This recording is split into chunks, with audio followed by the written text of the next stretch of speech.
Big बॉसच्या घरात दिलेल्या टास्कप्रमाणे सदस्यांनी एकमेकांची किंमत ठरवली. सूरजला 6 लाख, धनंजय यांना 1 लाख, जान्हवीला 40,000 अशा प्रकारे सदस्यांनी एकमेकांना किंमत दिली होती. आजच्या भागात आपण पाहणार आहोत की गार्डन एरियामध्ये सूरज, अभिजित, अंकिता, धनंजय गेम विषयी चर्चा करत असतात. त्यावेळी धनंजय अभिजितला विचारतात, माझी किंमत तुला 1 लाखच वाटते का? मी टास्क प्लॅनिंग, स्ट्रॅटेजी प्लॅनिंग कधी केलं नाही का? आणि सूरज 6 लाख डिझर्व करतो का? असं विचारल्यावर अभिजित म्हणतो, सध्या सूरजचा गेम चांगला सुरू आहे. तो आधीपेक्षा चांगलं खेळत आहे, म्हणून मी त्याला 6 लाख दिले. सध्या घरात सुरू असलेल्या गेमवरूनच तुम्हाला काय वाटतंय?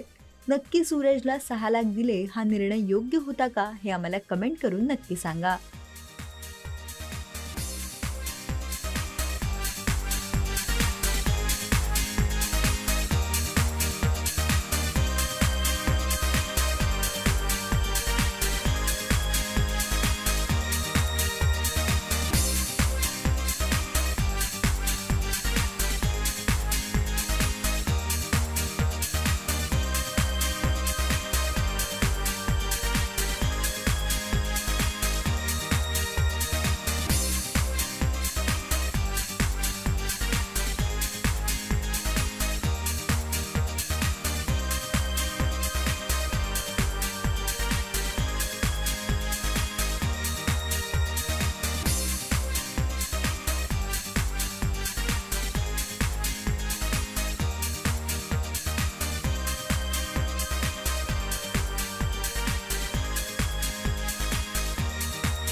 मराठी चित्रपटसृष्टीमधील latest update, original web series, shows, गाणी आणि एंटरटेनमेंटसाठी आमच्या चॅनलला सबस्क्राईब करा आणि बेल आयकॉन दाबायला विसरू नका.